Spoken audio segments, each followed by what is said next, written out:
What's up, y'all? Welcome back, man. It's your boy D Friend. If you're here watching the live right now, you watching the replay, salute to you. Got a lot of things to get into today. I got to get into this goddamn Goonu corpse nightclub situation because I ain't gonna lie to everything we talking about today. I think just off the first glance, that's one of the craziest things that I've honestly seen. We also got to get into Kanye West Coachella, Elon Musk taking over Twitter. And we're going to talk about just briefly about this Russell Wilson being a square. Because I want to touch on it briefly here. And then I'm sure me and Bryce will really get into it tomorrow on Absolute Sure. Let's get to it, man.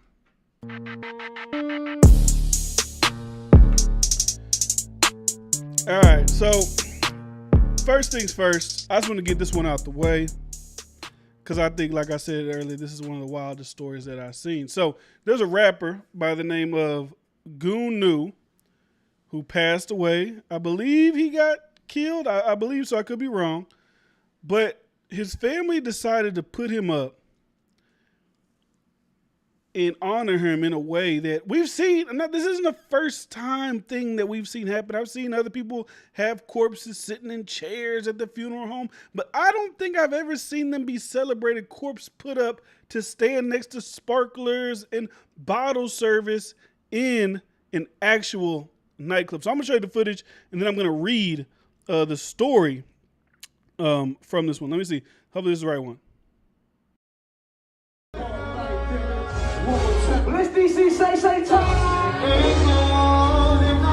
Rest in peace. Put them lights up.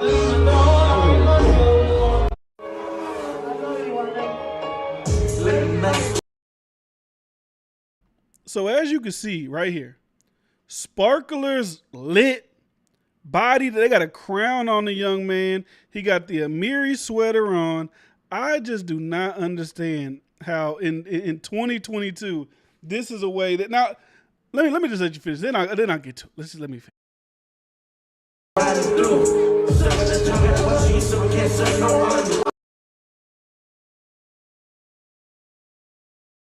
That's Goonu's going away party, right? He died, and instead of just a traditional, hey, let's put him in the casket, or maybe let's get him cremated. No, let's pump his body up full of whatever they pump bodies up with, get him on some type of stand, put his back up to it, wheel him into the club, and let's do Club Bliss. Let's do it big. Let's do it live for the one last homegoing situation. So Club Bliss did get some backlash for allowing this to take place in their club.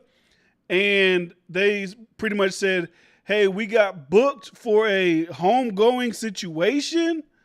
And it just so happened that we didn't know that they were going to prop his body up on the stage. But my thing is, if I own a club, right, and I know all money's not good money. As soon as I see y'all wheel, because the mortician, I would assume, is a person who has to bring the body to the club. I want to know how that conversation went with the mortician. Like, hey, we want you to pump his body up full of whatever it is you pump the body up with. And then we're going to need you to transport him to a nightclub. We're going to do a party for him at the nightclub. We're going to stand him up, have him sitting there. He's dead. And that's how we're going to rock. So I want to read some of the story real quick. And then we'll get into some other news. And Goonu, he's just a rapper from, I believe, DC. So social media erupted in outrage over footage of late rapper Goonu's body being put on display in a nightclub for his homegoing celebration. The rapper's corpse was propped up on a DC nightclub stage on Sunday night for the viewing, where his embalmed body was donning an Amiri hoodie, a crown, and what appears to be an iPhone. And so they tried to make it like he's really still alive. I didn't even know they had an iPhone in the young man's hand still. I go like, his family ought to be ashamed of themselves. Now, I don't know if this was in Goonu's last will and testament. Hey, whenever I die, whenever I pass on to the other side, I want y'all to do this. Now, if that's Goonu's will, I still think that's some ghetto shit. But hey, you're pushing the young man's wishes. But I don't know if that's probably what he did. But anyways, Bliss the nightclub, the host of the event, issued a statement shortly after the footage went viral. They explained that they were never made aware that Goonu's corpse would be on display on the stage when a funeral home reached out to rent out the venue. Bliss, this is what they said. So, our deepest condolences to Goonu's family, friends, and fans. Bliss was contacted by a local funeral home to rent out our venue for Gunu's homegoing celebration. Bliss was never made aware what would transpire. We sincerely apologize to all those who may be upset or offended. Please keep Gunu's family and friends in our prayers at this difficult time. Respectfully, Bliss Management. So the family and friends are probably most likely the ones that set up. The funeral home wasn't like, hey, this dude was a rapper. Let's just get it popping, put his body on display of Bliss. His family and friends were clearly aware of how they were going to go about doing this young man's homegoing. And in all actuality, when it comes to this, right, I'm not, like, if you're offended, like really upset about this, I think it's kind of weird. Like, I'm not offended or upset. I just think it's fucking one of those wild, crazy stories that you see on the internet that you're like, wow, someone actually went through the trouble of celebrating someone in this manner, in this way. That's my, like, it's the spectacle of it all. If you're upset, that's not you. That's his family. That's his friend. They do what the fuck they want to do. But I could sympathize, and we empathize with people who look at this like, what the fuck is going on here? So the family of Gunu spoke to Fox 5 News after the controversy broke out. Patrice Parker Moreau, Gunu's mother, said that her son would have wanted to be celebrated in that exact manner. That's how Markel wanted me to do it. She said he wanted to celebrate his life turning up, having a party. He didn't want people to be sad and crying. He always wanted people to be happy and having fun. His sister, Patrice Vincent, defended their family's decision against the backlash they faced over the past few days. It's rude. It's very disrespectful. It's very insensitive. If you do not like it, don't speak on it. Let us grieve how we want to grieve. Gunu was shot and killed in D.C. last month, and Prince George County Police is offering a $25,000 reward for the suspect. So they haven't even caught the person that killed Gunu and the family. Could you, now doesn't go so wild, but could you imagine if the people who killed him were in the club that night and they just decided, like, I mean, he's already dead, but like decided to, like, just make more of a spectacle and shoot it. Like, me preferably, when I go, put me in the casket, sing the hymns, hallelujah, he was a great man, bring some people up from my past, shed some light on my story, will my ass up, put me 6 feet under. That's how I would prefer to go out. But like I said, at the end of the day, you can look at it in awe and spectacle. This is how I feel about a lot of things that we're going to talk about today, as far as, especially when it comes to like famous people or people we don't know in general, and the way that they decide to move in their life. You can be shocked and awe about it, but to really have truly deep down feelings about it, I don't think that's really the way to go about it. Because as you see, the mother said, hey, that was his wishes.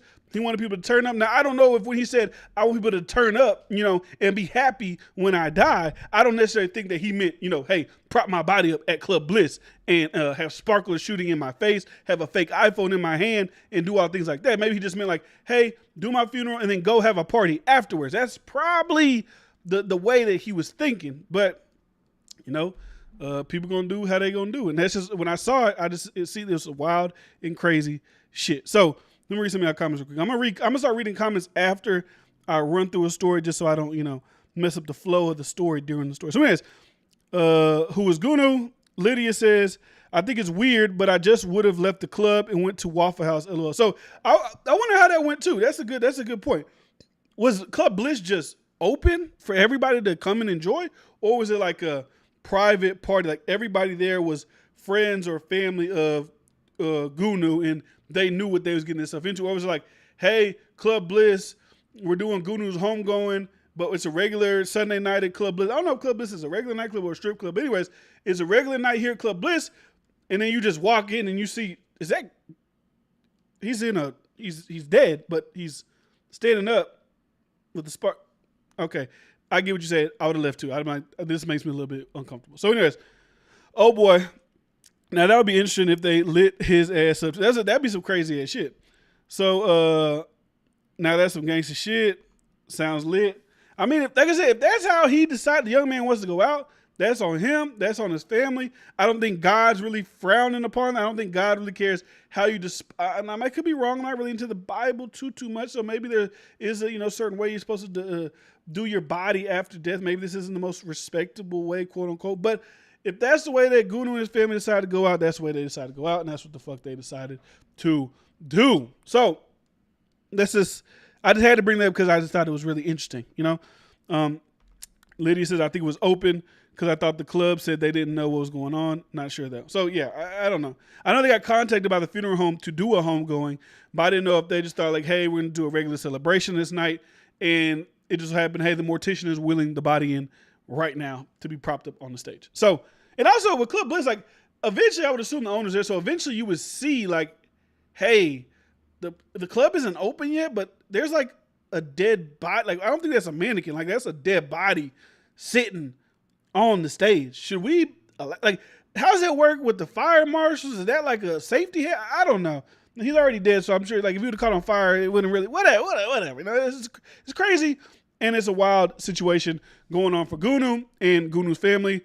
Peace and love, positivity to everybody involved. You know, hopefully you made it on the other side of the pearly gates. So, I know we've been talking about Kanye West a lot lately. We've been talking about Kanye West in regards to Kim, in regards to Pete, I even brought up Kanye briefly when I was speaking about the Will Smith thing and how we look at Will Smith and how we look at Kanye West. So, Kanye West is now canceled a week out. I think it's a week or 2 weeks out of performing at Coachella. Now, we knew, and we spoke about here, there was a long petition going around. I think at the time it had about 40,000 signatures to ban Kanye from being able to perform at Coachella. Now, I stated I think shit like that is stupid.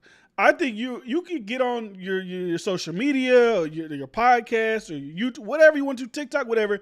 You can criticize people for doing certain things because nobody is above critique. If you feel like what Kanye doing, was lame, corny, whatever, against Kim, I get it. But I'm not really into the cancellation thing. When it gets to like, hey, we're going to stop your show. Hey, we're going to do this. I'm not into that. I even brought that up when it came to Will Smith and Chris Rock. I said, people could be offended by jokes like trans people being mad at Dave Chappelle. You could be mad, but when it comes to like, hey, let's take everything away from this man that he's worked hard for, I'm not really with that shit. But anyways, Kanye himself has bowed out of Coachella, and he's not going to allow the banners or the Coachella board of directors to take him out themselves. So Kanye West Coachella performance has been canceled. Travis Scott, who Kanye said was going to appear with him, will not appear on the stage as well. So Coachella has an official open headliner spot.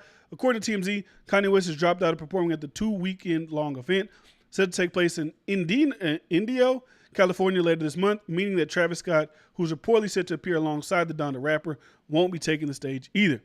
Sources close to Ye allegedly informed the outlet of the creative's decision, coming just one day after his media manager, Jason Lee, shut down claims that the father of four would be going away to get help. So there was a rumor going around that now that Kanye, he's been on social media for a while. Obviously, he got banned from Instagram for 24 hours, and I don't think he's really been on since then, was going away once again to what people would assume to be a mental health facility or something of that nature.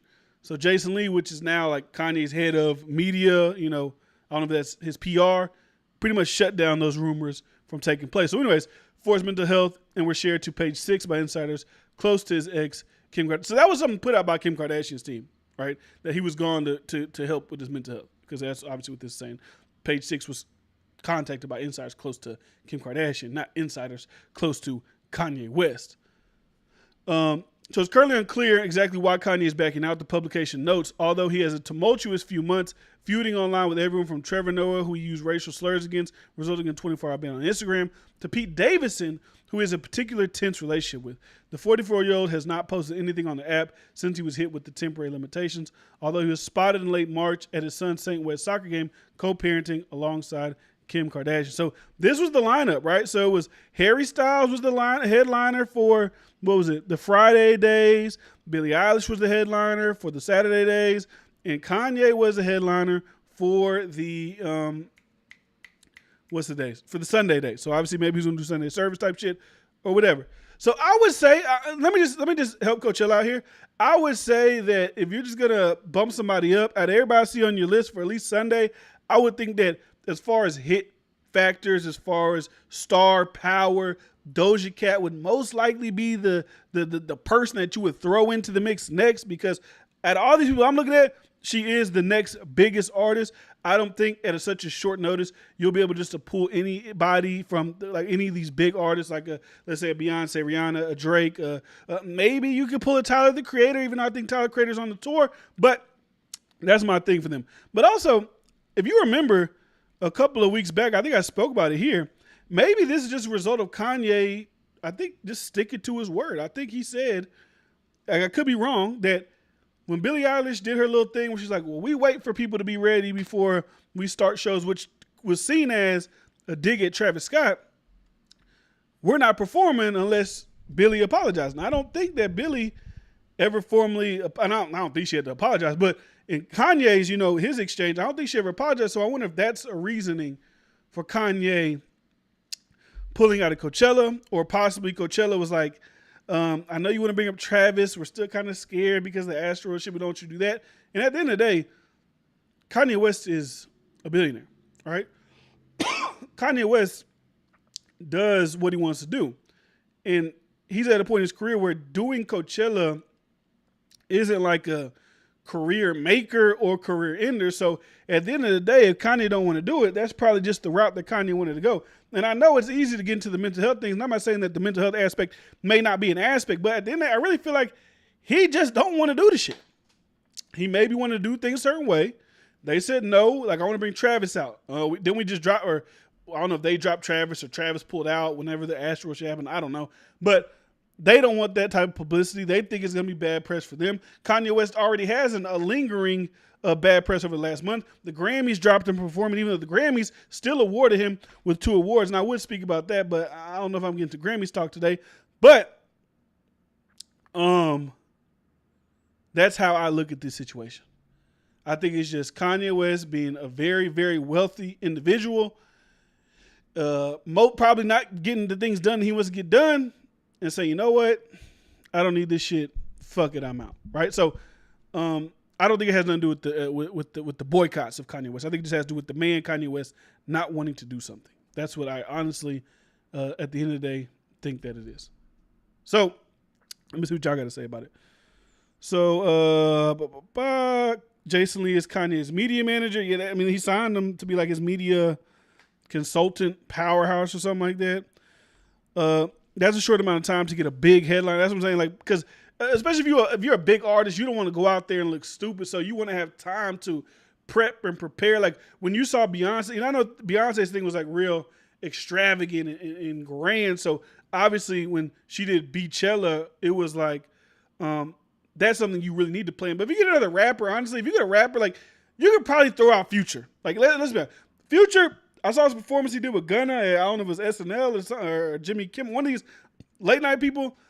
Future ain't really got to do too much. Give me how long got to be on? 45 minutes. I got 45 minutes worth of hits. I'm just go out there, blow the smoke, shoot some fire, turn up March Madness. I think people like that they could bring on. But true performers that need background dancers and this and that, if they ain't already been preparing for that shit, they're not gonna get them. So I would advise them just get, like a rapper, get like Future, who isn't too high maintenance, ain't gonna need too much shit, and they can fill that role like that. And also, give me a big old bag for coming in and saving the day. So Kanye West is not a billionaire. I mean, he's technically, his net worth is $1 billion. I'm not saying he has $1 billion in liquid assets, but his net worth is $1 billion. I don't think he's as rich as, he likes to lead on that. Like I'm worth 12 billion. You're probably worth like 1.8, like it says, or 2 point something. I don't think that you're a very, as wealthy as you say you are. Most of his wealth is tied into like Gap and Yeezy and all those things. But if you look at the Hip Hop Cash Kings list, he did pull in $252 million in cash. So at the end of the day, he's making a lot of money, especially liquidly with royalties and other things of that nature, right? So YB got robbed from the Grammys. Future will be a good one. Drake possibly. It's a reason why black people don't give a fuck about the Grammys. You think YoungBoy got robbed by the Grammys?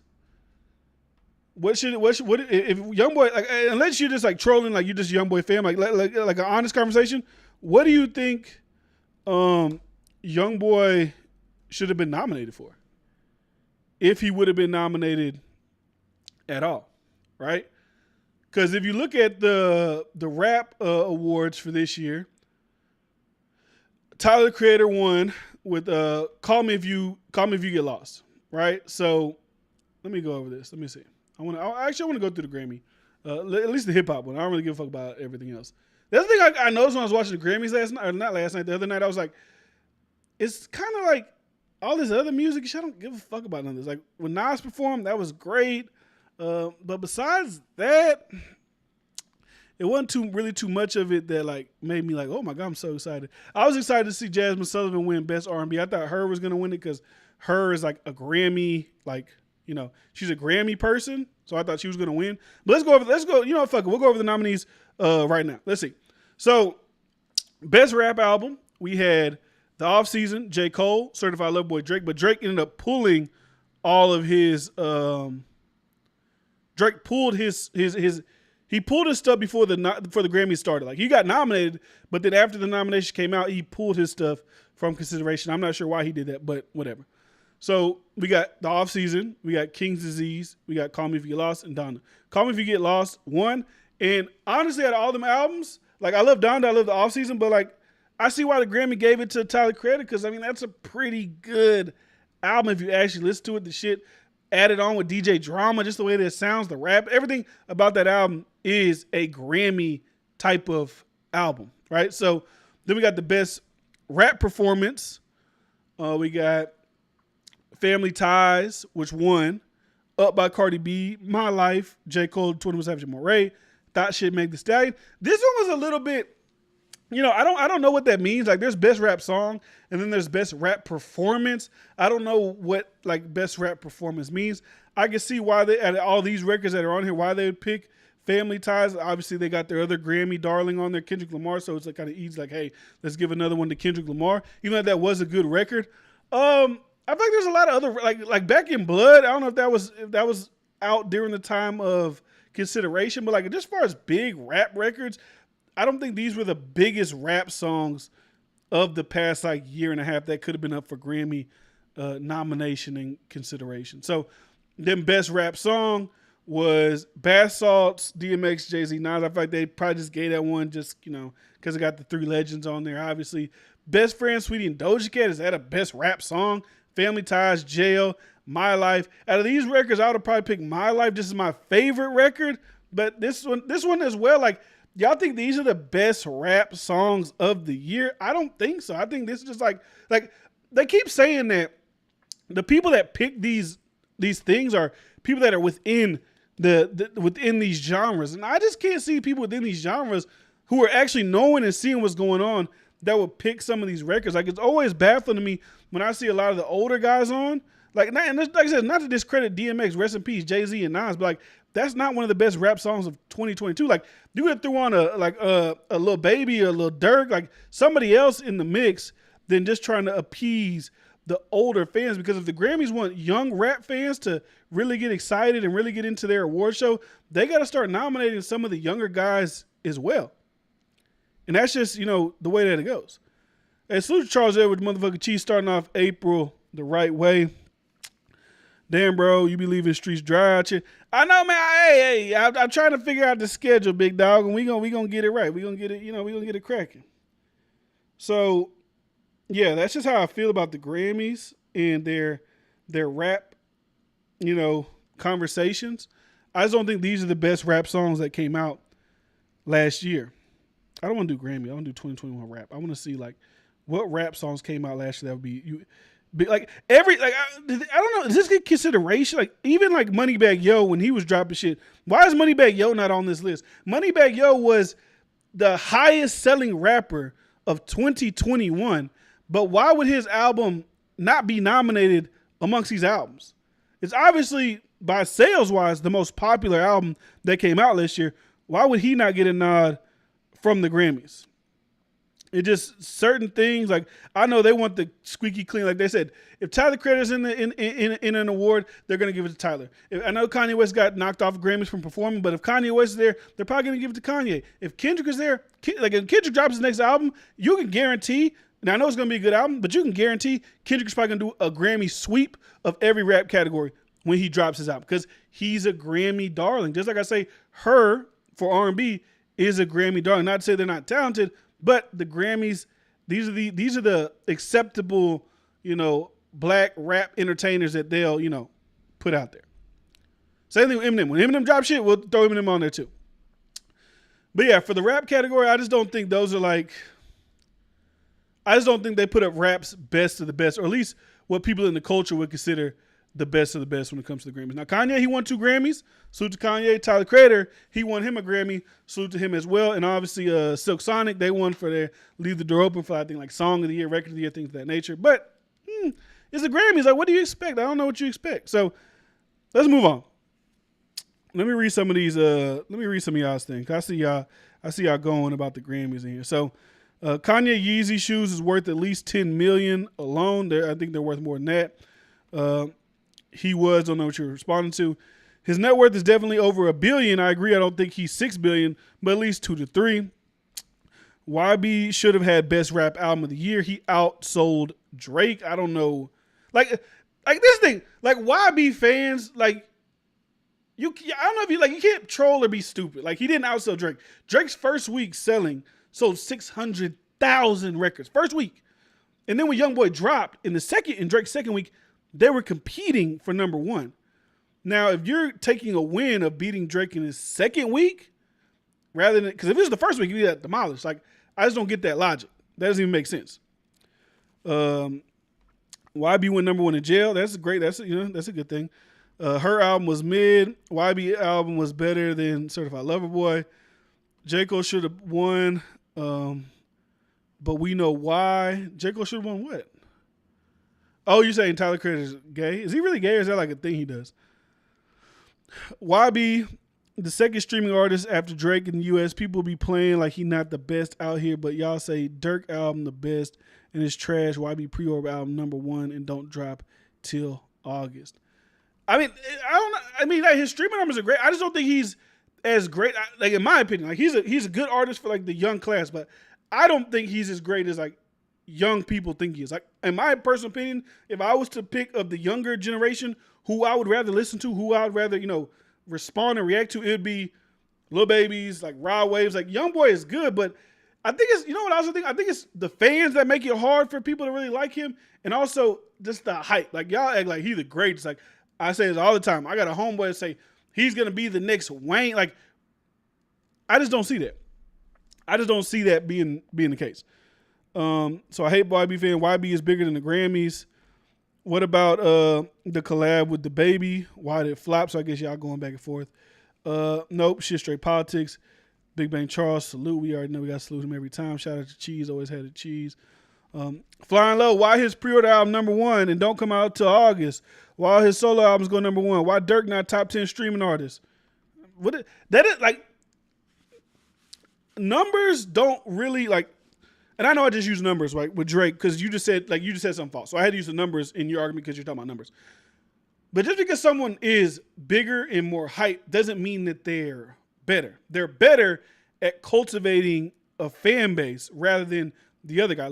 YB has an immaculate fan. Look at y'all. They'll defend him to the death. They'll support him to the death. He has the type of fan base that any artist would want to have. But that doesn't mean he's better than Dirk. Doesn't mean he's better than Baby. Doesn't mean he's better than The Baby or better than Rod Wave or Polo G or any of these other younger acts that are out here, Lil Uzi, like any of these other guys, 21 Savage. That doesn't mean he's better because he's more popular to people. I don't think that doesn't mean he's better. Moneybag, huh? Yeah, I mean, Moneybag, you had the biggest album of the year. The Hate Be Real against Moneybag. Why Dirk first number 1 album and he been in the game for 12 years. Moneybag definitely need to be on this list somewhere. Where's Dirk's nomination at? The Grammys mean nothing. It's just for white people. He's a YouTube streaming artist. His monthly listeners ain't crazy. It's you little 12 to 17-year-olds. He was in jail. Dirk album trash. YB fans bring up facts, though. Lil Baby, he raps about buying pussy. Hey, yo, who's YB? YB last Slim Toe album. Selling over 200, calling it now. YB not consistent in terms of quality. He focused on quantity, leading to the records being trash. If you're comparing YB to Dirk, don't even think YB is touching Drake, Goofy. Numbers don't lie. He's the greasy. We go hard for him because people try to discredit him. He's blackballed and still on top. This fact, look up to 10 stream artists. He's number 2 after Drake. YB probably have top 3 fan base out of any artist, but don't mean he better. YB streaming numbers and YouTube numbers is past Drake. You're saying that, but that doesn't. YB, you keep talking about you speaking facts. YB streaming numbers are not higher than Drake's, right? Every year we see the accumulation of numbers and things of that nature, right? YB streaming numbers are so large because he's big on YouTube. YoungBoy drops a video on YouTube, what? Every goddamn this isn't really 2-3 days. Every couple of days. Like, it's not, and it's great because when he drops, he gets like 10 million views. I'm not discrediting the numbers, but he also drops more on that platform than any other artist does. Like, we got to put the numbers into perspective because we actually go to the streaming services where we can see the Spotify's, the Apples, the this, the that. Those numbers aren't as high as, I can look at it right now. And those YouTube numbers really are what are the majority of YoungBoy streams. That's not to discredit his numbers, but he does drop more videos than anybody else. Like, let's just be honest with that fact. So NBA YoungBoy, and I didn't want this to be an NBA YoungBoy fucking podcast, so I'm about to move on in a second. So NBA YoungBoy on Spotify right now, if you can see this, has 12 million monthly listeners, right? 17 million, which is really good. That's not bad. That's good. And artists like Lil Baby has 26 million monthly listeners. He just doesn't drop as many videos as him. That's it. Y'all saying because he's blackballed. If he was blackballed, he wouldn't be doing good on YouTube because they would suppress his videos or something like that, right? Like, he's blackballed. What does that mean? The same way people go watch his videos on YouTube, they can watch his shit on Spotify. But I think he has a fan base that's more into YouTube, that's into streaming services. That's why he excels there. YB also said he don't get paid from no videos. Defeat the purpose of having the numbers. That's why he deleted all his videos. His streaming numbers more to YB already have 10 billion streaming numbers this year. I think you're just saying shit. I think Glock is just like throwing out any NBA YoungBoy thing just to say something. I don't think you actually have these statistics. Year to date streaming numbers. Let's check it out. This is the last thing. If they have the year to date, then I'll pull it up. If they don't have the year to date, then I'll move on from this and we'll go on to other things that I want to discuss and I want to talk about. Charts country, top streaming artists this year. Report Drake is the most. Okay, here we go. This is from The Source, right? And this was in March. This was March 11th, just to give you a reference of where this was at. And like I said, I know that YoungBoy is one of the top streaming artists. He's number 2 right here. So the most streamed artist this year is Drake, 1.4 billion. YoungBoy, 1.3 billion. Taylor Swift, 1.2. The Weeknd, 1.1. Juice WRLD, 1.1. Kanye, 840. Eminem, 710. Kodak, 660. Rod Wave, 660. And Morgan Wallen, 640. I never say that NBA YoungBoy's numbers aren't fucking ridiculous, but I know why his numbers are ridiculous. 1, he has a ravenous fan base. 2, he drops hella videos, and the majority of his streams are from YouTube.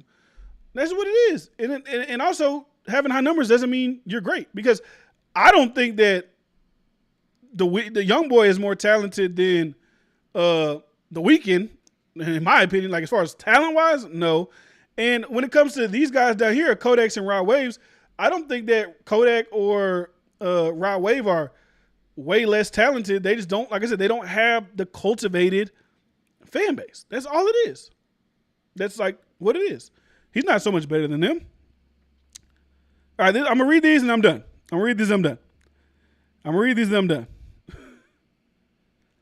His label taking all his YouTube money. He's not lying. Look it up.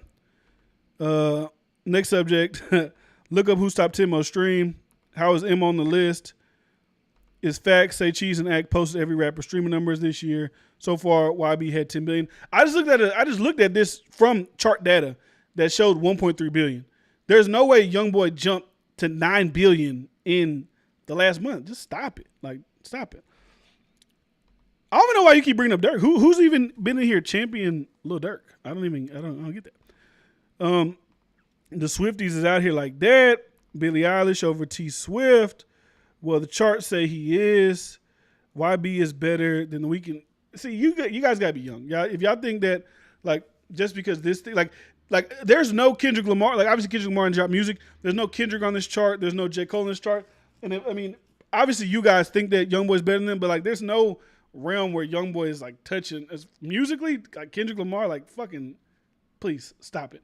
Like, just go home, rock out. Love, like this is younger. This is young shit. I get it, but even like, there's no Lil Baby on this list. I don't think that Kodak's better than Lil Baby. I don't think that Rod Wave is better than Lil Baby. And I definitely don't think that YoungBoy's better than Lil Baby. But we'll see when motherfuckers start dropping music. But anyways, I'm on to the next shit, man. I'm on to the next shit. So this is some more real news. Like, this is some like shit. Like, all you YoungBoy kids, y'all probably ain't gonna, this ain't gonna mean y'all's realm or wheelhouse. Y'all probably just wanna go back to rocking out to your YoungBoy. So anyways, I thought this was just a cringy thing that I saw. So obviously Florida has their, it's not even called Don't Say Gay. I've already talked about this plenty of times. It's just a parental education bill to protect or to give parents rights to, to know what's going on with their kids, right? And there is a provision in it that does say you can't teach gay sexual orientation to kids that are in kindergarten, third grade, which I don't have a problem with, which has brought this big hailstorm to Disney and this and that and all those things. But we'll talk about it.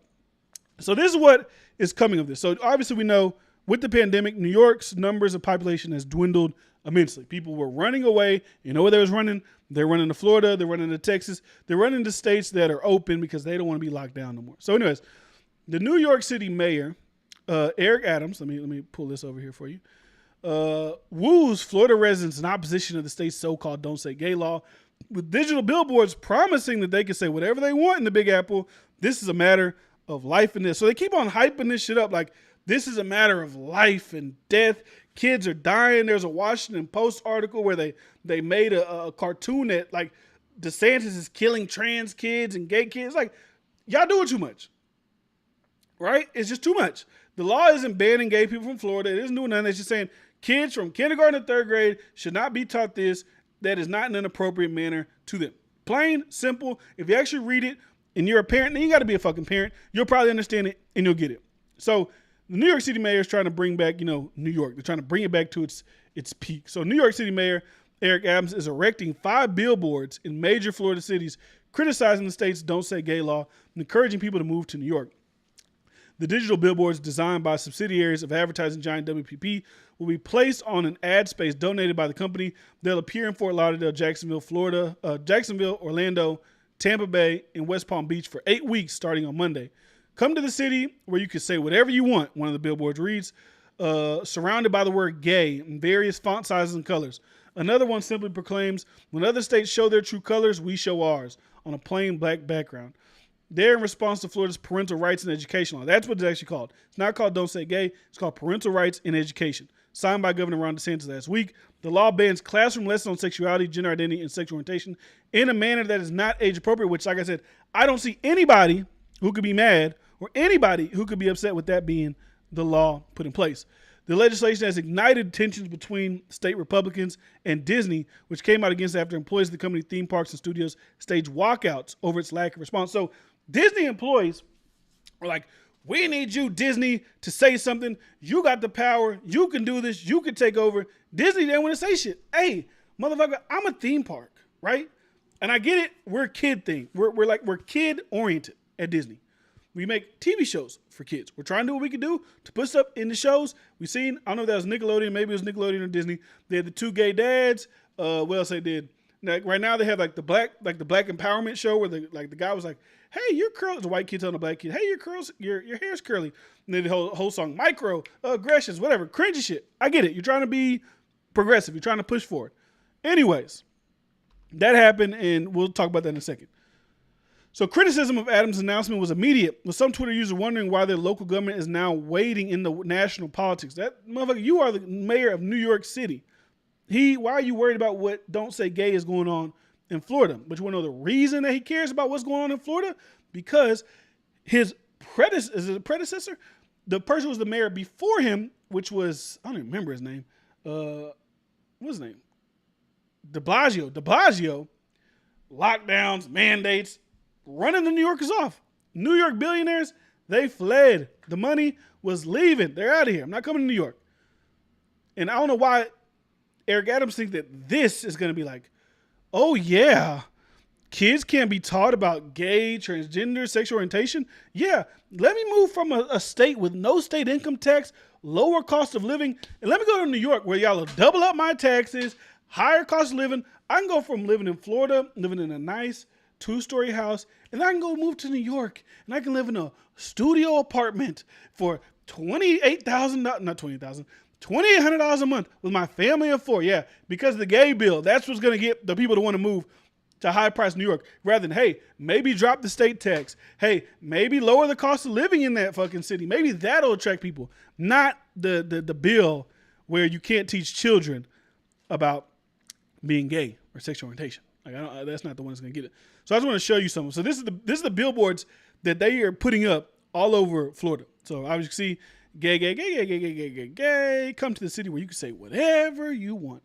Magical, mystical, New York City. You can also get mugged on subway stations. You can also live in shitholes. You can also do a whole bunch of other things. But if you're good with all that, you can come here and you can say gay.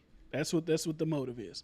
So loud, proud, and still allowed. I don't know the way they're saying loud, proud, and still allowed. They're acting like the bill says we're banning gay people, trans people from living in Florida. This is why the media is full of shit. They're acting like they said, hey, if you're gay, suppress your gayness. Hey, if you're gay, we can bar you from coming into restaurants. Hey, if you're gay, we cannot marry you if we want to. Hey, if you're gay, that's not what it is. The people need to be equipped with the correct information. And this shit is just more propaganda. People say a lot of ridiculous things in New York City.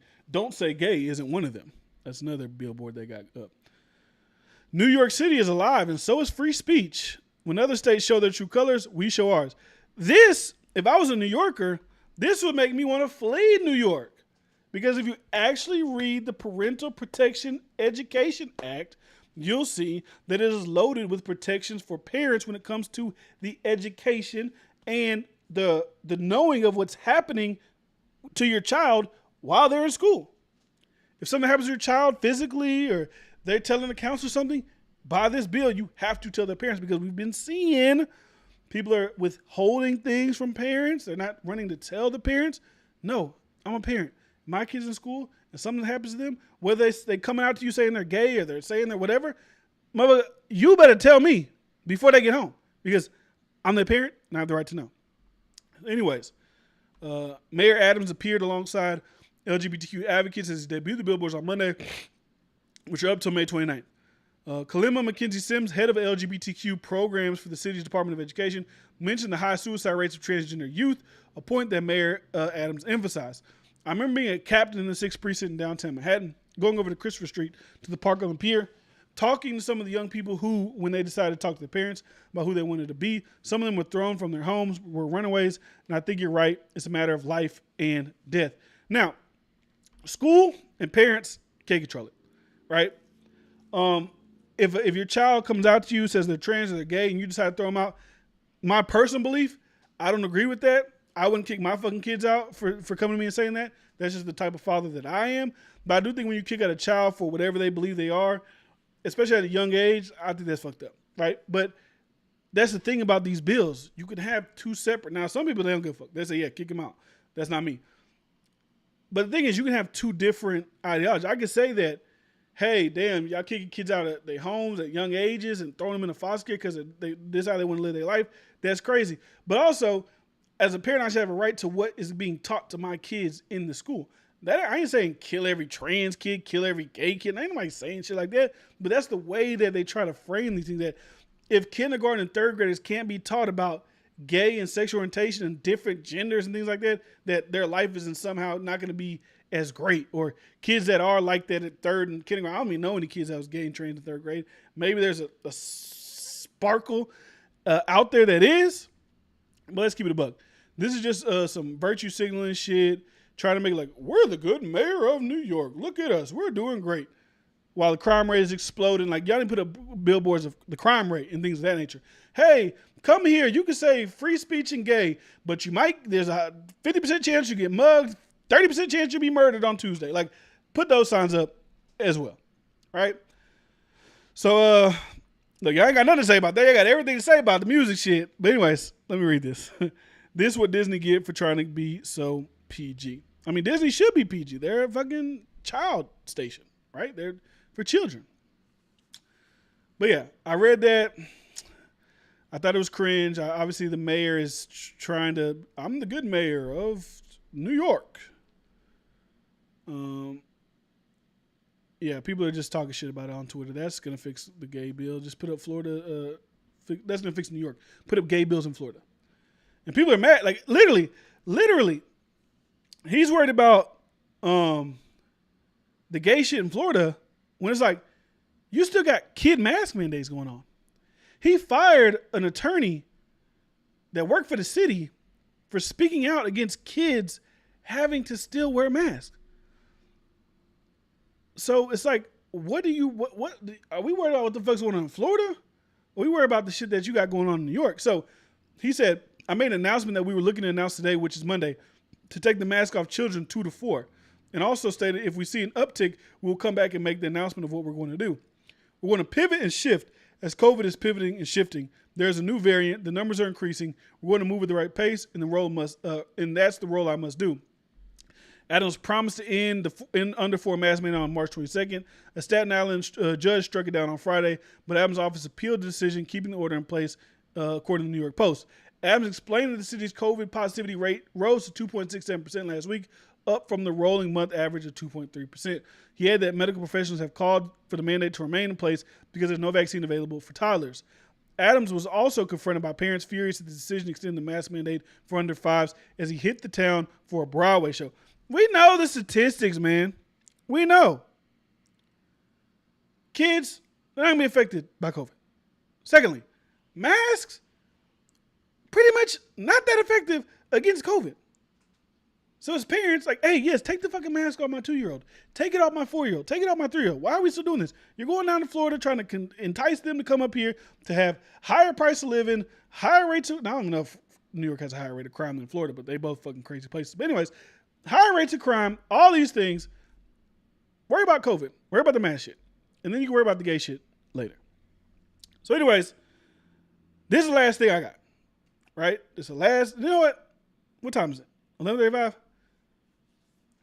I got maybe this is maybe the last thing. Maybe I'll do something after this if I feel like, promptly getting into that. So this some like to me honestly, this is like some big like I'm gonna drop my nuts on y'all type shit right here. Like this is some shit that regular we can't really get into this type of game because we ain't got the money and the capital like these people like this. So Elon Musk was tweeting about Twitter and the way that he didn't like how shit was moving on Twitter. And Elon said, you know what, fuck it. I'm dropping $3 billion. I'm become Twitter's biggest shareholder. And y'all gonna give me a seat on the board. So top shareholder Elon Musk vows significant changes at Twitter as he joins the board after taking 9% stake and signals he will take on woke status quo. So will he now let Trump back on? ? That's what people were like, bring Trump back. Bring Trump back. That's what people saying to Elon. So Tesla CEO Elon Musk has joined Twitter's board of directors a day after disclosing that he took a 9% stake in the social media platform, which had prompted its stock to surge by nearly 30%. So I read a thing that said he bought the stock for $2.9 billion on Friday, and I think when it opened yesterday and closed, the how much that was worth from 2.9 now it was worth 3.5. So Elon Musk does move markets and move conversation. So Twitter entered into agreement with Musk on Monday that will give the billionaire a seat on his board with the term expiring at its 2024 annual shareholders meeting, according to a Tuesday Securities and Exchange Commission report obtained by Daily Mail. Musk, who has been highly critical of Twitter and its policies, said he's excited to make significant improvements in Twitter in the coming months. News of his board membership come one day after Musk disclosed that he had purchased 9.2% stake in Twitter on March 14th, making him the social media platform's biggest shareholder. Republican lawmakers on Monday praised Musk for protecting free speech and alleged his share purchase was a warning about the social media giant's power. Others urged Musk to use his power to bring former President Donald Trump back to the platform after his account was taken down last year. And Trump's getting taken everywhere. I keep seeing every time he do an interview, it's getting taken down for, misinformation because he's always bringing up the election, right? So every time he does an interview, they just take his shit directly down. So Musk has not spoken specifically about any Twitter rule change he might push. However, the platform shares rose over 7% in pre-market trading after Tuesday's announcement. After submitting the regulatory filing, Twitter CEO Parag Agrawal, probably ruined his name, announced Musk's board membership on the social media platform Tuesday, alleging the billionaire brings great value to the company, obviously monetary value as well. I'm excited to share that we're appointing Elon Musk to our board. Though conversations with Elon in recent weeks, it became clear to us that he would bring great value to our board. He's both a passionate believer and intense critic of the service, which is exactly what we need on Twitter in his boardroom. To make us stronger in the long term, welcome Elon. So I think this is some bullshit. I don't really think they want Elon Musk to be a part of that thing. They're afraid of a hostile takeover, possibly an act. Like Elon Musk got his own shit to worry about. He's not really a billionaire due to his investing, like I would say Warren Buffett or a Carl Icahn in that type of way of making wealth, where they take over companies and they change shit. But maybe this is his start into doing that. So Elon said, looking forward to working with Parag and Twitter board to make significant improvements. I think he posted something like, do y'all want an edit button already? He also posted something like, here's a poll. Do y'all think that Twitter is a place? I think it was like, do y'all think Twitter is a place for free speech? Vote. Your vote will matter in the next coming months. And then 70% overwhelmingly said no out of 2 million votes. I think it'll be interesting to see what he can do on Twitter. Now, does that mean bringing back Trump, or does that mean being more even-keeled on reporting and things that are going on within the social media company? So here's a couple of people that are on Twitter that seem to have high-ranked positions in how they feel about Elon Musk being a part of their pretty much their new boss. I own 9% of this shit. I'm the largest shareholder. Motherfucker, I'm the new boss of this shit. So anyways, Cassie Nick Rumbaugh, a data scientist at Twitter, is among the employees and contractors very upset that Elon Musk is now the largest stakeholder in Twitter. A prominent transphobe buying a large stake in Twitter is not at all funny. So I'm honestly kind of terrified. Oh my God, Elon is so scary. He's a big transphobe. What I need the word transphobe to really honestly be defined directly. Because they call people transphobe for saying shit like, hey, biological men shouldn't compete in women's sports. Transphobe. It's not transphobe. Just like, come on, look what we're looking at here. Like, that's not the, like, if someone's saying, hey, trans people should be murdered, and you call them a transphobe, I'll be right there with you. But speaking like biological facts about certain shit, they don't make you a transphobe. Anyways, what else did they say? Let me see. So there's somebody else. Gerard Taylor, a senior software engineer at Twitter, is concerned about the leftist company culture following Elon becoming the largest shareholder. Someone said, I honestly can't tell if Twitter employees are happy or worried about the news. And he said, my current sentiments, stock is up, yay. But what about our company culture?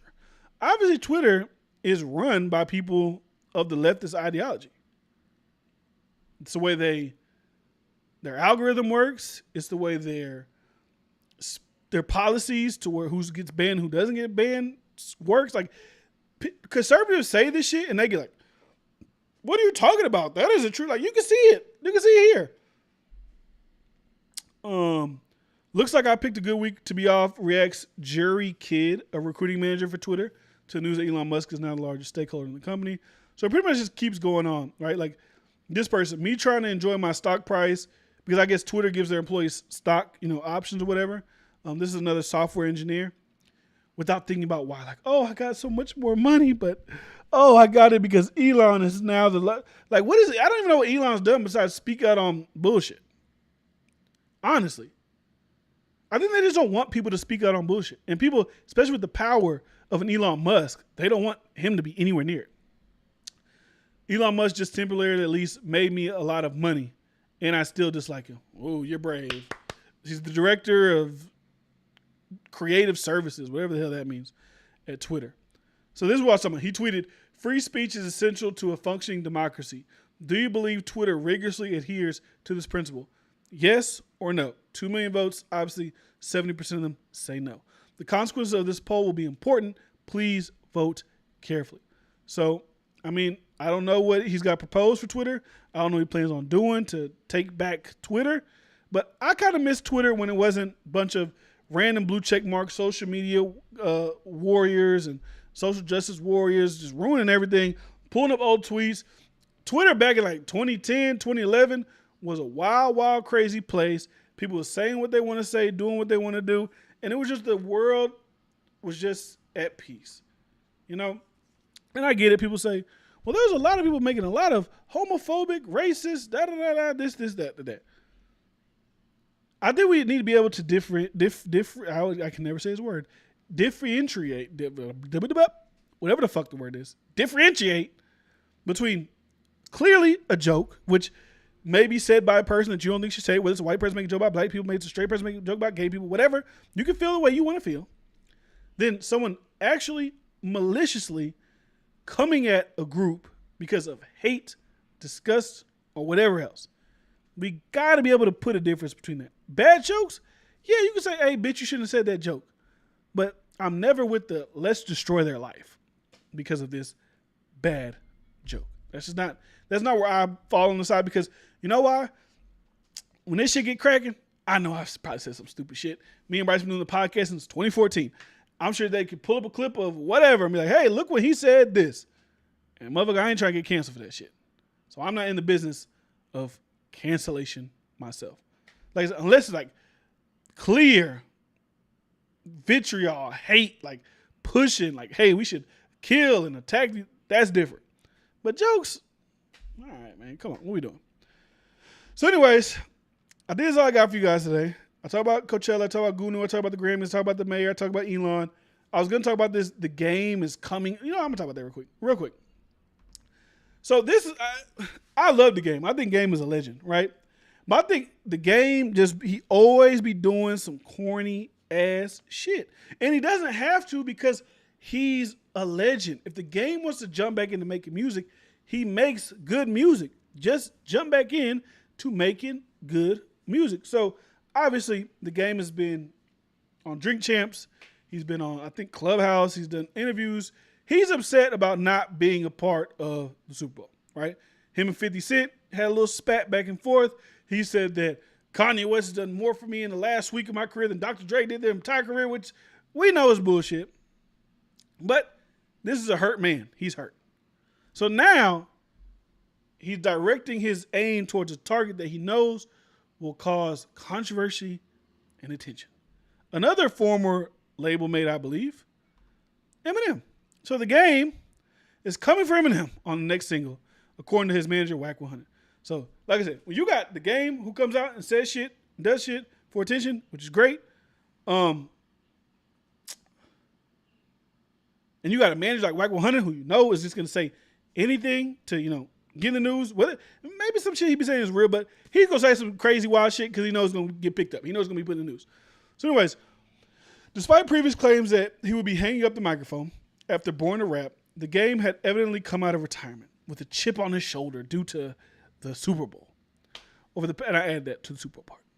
Over the past few months, he teased his forthcoming album, which G Herbo said is album of the year material. And I will be pressed to believe that, because I think the Game is a phenomenally talented artist. Now, if Wardo was in here, we're talking about verses. I don't think he's a great verses artist, but he has a lot of great songs, a lot of great records that if you listen to his albums, you'll like. Ye connected with the Game on Easy, which further built anticipation surrounding the project. On Easy, he murdered it. Earlier this year, the Game appeared on Drink Champs, where he opened up about everything he claimed that Ye did more for him in 2 weeks than Dr. Dre his entire career. Demanded the same respect as 50 Cent, and he even called out Eminem to go bar for bar. I like Eminem. He's one of the best MCs, great MCs. I think Eminem was better than me. He's not. Any challenge is not drama. So his beats Timbaland know that it's bigger than verses. I'm not saying I want smoke with Eminem. I'm saying I want smoke with Eminem. I'm saying I want smoke with Eminem, him, and him, whoever. In the verses, I think Eminem has more records. Now, the Game maybe will have more like cultural, to black people records that they might feel more. But if we just talking about like hit records, I think Eminem has him on a hit for hit basis. But regardless, it seems like the Game is putting his money where his mouth is, because Wack 100 said the Compton MC has some bars from Eminem on his next release. During a recent appearance on Clubhouse, Wack 100 revealed that the Game is preparing for the release of his next single, which the West Coast mogul said will be starting a fire. Black Shem Shady is coming out, Wack's on Clubhouse. that dude better be ready because this dude done went crazy. And the game is coming for Eminem. Wack went on to say that M is bound to respond if Nick Cannon and Machine Gun Kelly receive responses. At the end of the day, that's what it is. He don't really want to come at Eminem. He's trying to figure out a way. It's all marketing. Like I'm not gonna like diss and shit on marketing because I get where marketing has its place and I get what marketing does for your career. Obviously, you go Eminem, you give it a little buzz, you should get a little extra more sales, you get a little extra more views because musically, I think Game is. I don't want to say irrelevant, but I guess to the music game he would be irrelevant as far as in today's time. Legendary status, yes. But in today's same time, I don't think so. I feel like the Game, though, he could drop music and be like a Nas. Like Nas dropped King Disease 1. He dropped King Disease 2. He's getting nominated for Grammys. He's just respectful. He's just dropping his music, doing his thing. He's 50 years old, I believe. Or maybe he's in his 40s. I don't know. He's just doing his thing. I think the Game can do it as well. But I feel like the Game thinks that, I have to do tactics and gimmicks to, get on to get the response from social media. So, Wack did acknowledge how disrespectful the back and forth can get, given M's track record. He disrespects his own mama. My guy ain't nothing. He disrespects himself, Wack said. This dude talk about killing his baby mama, putting her in the trunk, fucking his mama, my own mama. That's disrespectful as a man. Wack continued, when you get in the arena with that dude, ain't no boundaries with this guy. He ain't got no boundaries with himself. So they're trying to like hype up Eminem versus the Game. Like, maybe this would have been like super exciting back in like the early 2000s or something like that. But in today's day and age, it's just clearly a gimmick to sell records. The same way that when I was talking about Slaughterhouse and Joe Budden said he don't want to rap no more. And Slaughterhouse like, fuck it. We're going to drop an album. Then the Slaughterhouse, we use all the same imagery. And we're going to be dissing you in the records. It's for money. It's for attention. It's a gimmick. And I feel like the Game, as far as legendary status to me, should be above gimmicks and shit like that. Because if he drops this, and if I was Eminem, I would see the gimmick. And I don't know if the rapper and Eminem, if I see it's a gimmick, I'm not going to fucking respond because then you're going to look stupid. Because then you're going to look like, why are you doing this? Obviously, you're doing it for attention. Because if I respond to you, then all my fans are going to go listen to your shit, and then they're going to listen to my shit, and then you're going to make another one, and they're going to listen to that just to see the response to that. Like, he said he got into an MGK. That's personal. MGK made some weird shit about his daughter a bunch of years ago. Like, that's real life shit. I don't know if the Game and Eminem have any real life shit rather than, I'm going to dish you on a record. Obviously, Nick Cannon, Mariah Carey, Eminem, like, that's personal shit. That's why he responded to them. But to clearly see, like, I don't even like the word clout chase, but, like, obviously, I'm going to mention Eminem, my next single. Game, I think you're better than that. But, yeah. Let me read some of the comments real quick. And we're going to get up out of here.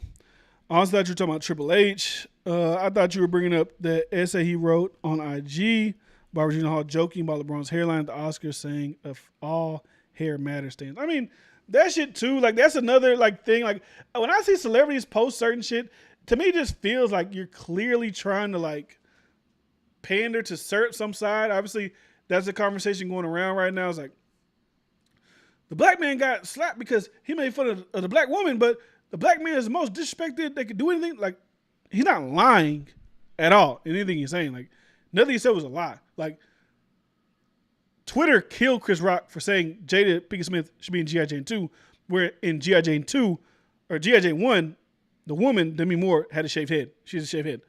Because the fuck if she got alopecia, like, she was losing hair. LeBron James, fucking getting transplants, CGI shit, back his head fucked up, could get demolished on Twitter. But everybody, black men, black women, whatever, it's all good. But it's because he's a man, and we don't give common sense. I didn't even get to the Russell Wilson's a square thing. I just thought about it. I did not get to the Russell Wilson. Should I get into the Russell Wilson? I'm going to leave that for tomorrow. I forgot about that shit. I'll get into that tomorrow with Bryce. I was going to talk about it here. I'll talk about it tomorrow. Me and Bryce will get into it. So, appreciate y'all for watching. Make sure you stay tuned. Follow the show, SoundCloud, Spotify, iTunes. Look up D-Friend Daily. You'll find it over there on all your audio streaming platforms. You can also follow me on my social medias via Instagram. We got, obviously, here on YouTube. Make sure you subscribe to the channel. And follow me, D-Friend. Which, I mean, nah. Okay. I mean, I just think that you know what? Let me do it real quick. Let's do it real quick. So let me play the video and then we'll discuss. All right, that's what we're gonna do. Let's play the video and then we'll discuss. Is this the right video? Russell and Sierra. Yeah, if Russell ain't had that bread, Sierra ain't gonna be with him. Russell Square. Russell Square. Russell Square. Sierra had she has a good situation, but you gonna leave Future and get with Russell Wilson. The thing is, I think that's where you you're don't wrong, leave though. Future and get Russell Wilson. Like, it's a type. Listen, Women bro, want everybody got a peace. type. Yeah, that's true. Everybody has a type. You gonna leave Future and get with Russell Wilson? He's so goddamn square, and I love him on the field. He's a square. Channing. He's a fucking square. Channing, you go from this level of toxicity, you just want something stable. You want the guy that was sitting with that girl with that big old mouth at the draft that was laughing, and you knew she deserved to be with him. Goofball? Yeah, you want that guy. You want to get with Goofball's husband. You want the guy that told me, you know what? I was praying, and God told me to go save her. That's what the man told me to my face. But even with all... So, my thought, when I first heard that, I was like, first of all, why do we keep giving a fuck about what these motherfuckers decide to do in their home, right? If Sierra wants to leave Future, and maybe she was in a toxic situation, maybe Future wasn't the best of guys, and we could blame her, you know, we could say, oh, well, she should have knew that. He already had 8 baby mamas already. He was obviously had a track record of not being whatever Sierra was looking for in a man, but Sierra was thinking, this is the kind of guys I used to go for. I went with 50 Cent. I want Bow Wow. I think I even see she dated Lloyd or whatever. She dated these guys. That's what she's going for. But if she's happy with Russell Wilson, and Russell Wilson is happy with her since 2015, it's been, 7 years now, who gives a fuck? Because the conversation that he's talking about is different to me than the conversation that's going on social media. The conversation on social media isn't, because this guy's saying, like, why would she leave Future for a square? Because, you know, only because he has money. Well, duh, what the fuck you think? You think if Future didn't have money, she wouldn't be fucking with Future? You think if 50 didn't have money, he wouldn't be fucking with 50? Like, she's in a different, you know, area of life. She's making money herself. Like, let's not like Sierra wasn't like a big, you know, artist during her tenure of art. Obviously, Future, when she got Future, it revitalized her shit with Body Party and this and that. But like, let's not like, why wouldn't Sierra's gonna date niggas with money? We know that, right? So I don't even get that point. But my thing is like, really, what is the square? Like, what is a square? I want to get a definition for square. And I think that's mostly used in the black community. So I want to get a definition for that. Is a square somebody who is not in the streets? Is a square somebody who is not gangster? Is that what a square is? If that's the case, that's probably like 90-something% of black men. Every black man ain't a street guy. So is that a square, or is it also like the good-looking black dudes who like look nice, got swag? Are they like, are Kappas or Omegas or whatever the fuck they call Alphas? Are they not considered square? Because they're not street, but they're like they're in their fraternity. It's like you just got to be considered a cool guy to the black community, because maybe to Channing, Russell's a square, but to everybody else, he might be a cool guy. I just want a definition of what a square is. And yeah, we can have a conversation of why are black women so attracted to the gangster? Because in black culture, that it's been noted and it's been made through music that the only people that are real, only men that are real in black society, are the street guys. That's what it is. It's a cultural thing. It's, hey, you from the streets, you real. Only the real will understand. You see the rappers say shit out. They say, like, rappers do some dumbass shit and only the real understand. No, I understand it's fucking stupid. But I'll be a square. You stay on the sidewalk. We in the streets. This is dumb shit at the end of the day. Now, why are women so attracted to that street life, the gangsters? I don't know. Because if you look at the track record of it, it ain't like it's got the greatest track record. It's not dissing anybody in the streets, because some people in the streets, just because of necessity and of survival. So I'm not shitting on anybody in the streets. But it's like,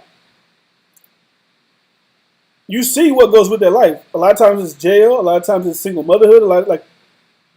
We got to tackle that issue. Like, why do women want to go after that rather than the nice guys? And I was talking to one of my friends about this, and I want to see what the girl think about it. And she was telling me that a lot of quote unquote bad bitches don't go for the squares because the squares ain't the ones that are coming after them, right? The street guys or the cool, like I said, I wouldn't want to leave it to the streets. Say the cool guys, the alphas, the kappas, and whatever, the suave guys. They have the confidence to go after those women, right? And women love confidence, right? So they're going to go after those guys as well. Is the smartest thing to do? No. Should you be going after the guy who's a street guy in college? Obviously, you see he's probably just moving dope, doing whatever. Now we're going to class. Or should you be the guy who's like, hey, I'm in pre-med right now. I'm at the library studying until 12 o'clock. Yeah, maybe you should go be with that guy.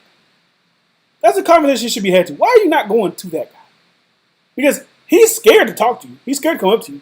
But I feel like if you do engage with him, he will engage back in a relationship manner. Right? But even with Channing, why is he saying that Russell Square? Why is he just on his podcast saying that he like plays like a cat for his wife and like he gets on the porch or something and she pets him like a cat? Is he like he's a cool guy? That's what my like. Oh, you're the cool guy. So who is able to differentiate? Oh, who's the one who gets to pick out? Oh, you're the square. What's the other thing called? If you're a square, is he just a cool guy? You're the cool guy. You're the square. You're the cool guy. You're square. Cool guy. Square. Who's picking this out? That's what I want to know. Who's picking this shit out? What's what y'all gotta say? So, 100% fact. Black women only when a gangster. Bad boys. Okay, that's what it's bad boy. But Russ is an athlete. And from what I've seen people say, Russ used to be, when I say in the streets, I don't mean in the streets like a street guy. In the streets of like the relationship. Like he fucking hoes doing this and doing that. Before he settled down and got into God and got with Sierra. Until they've been used up and have little options. Future's $10 million and fucking with Russ's 100 to 300. I mean, that's a fact. That's true. He making like 40 a year. That's a fact. I don't like how they call men squares just because they don't have to look behind their damn back every 5 minutes and don't have street credit. Give me a damn square. Fuck all that. A square is basically everything a woman says she wants but doesn't go get. Oh, it's okay. So she wants like a nice guy, family oriented, treats me nice, treats me good, and they go for the opposite. I get that. Okay. I just like that word. But just call me a good guy. Don't call me a square. Just say, hey, she don't want a good guy. Just say that. Not even me not taking it personal. I'm married, but like still. Girls want excitement or rush every time they're around them and confidence, but mad when a white woman or the racist swipes in and takes them, then they're mad. I hear calling them in squares way more than women, which is crazy. Not your typical athlete, and he was probably smashing white women at that pub. I mean, I don't know what's crazy. But yeah, is that what it is too? Because he dated a white woman at the draft. Like I think Channing Crowder is married to a black woman, so he's like, "Well, I'm married to a black woman, so I ain't a square." I'm like, I'm still in the black community, yada yada yada. But all in all, at the end of the day, to put a bow on everything, we'll get more to it. Me and Bryce tomorrow, so I have like back and forth communication. I just don't get it because Bryce has like more like the conversation that I think Bryce is having on social media that I'm reading him have. I want to have a conversation with him about. Is really not what Channing Crowder is necessarily like. Like the conversation went from what he's talking about. Is like, why would she go with him? And why would she do this? She's with the Future. That's her type. Pretty much he's saying he's on with Sierra. He's on with Russell because Russell got money. That's pretty much like the gist. But the conversation on social media is what Troy the photographer's talking about, where he's like, why do women use up their good time with street guys, and then once they get older, they want to revert back.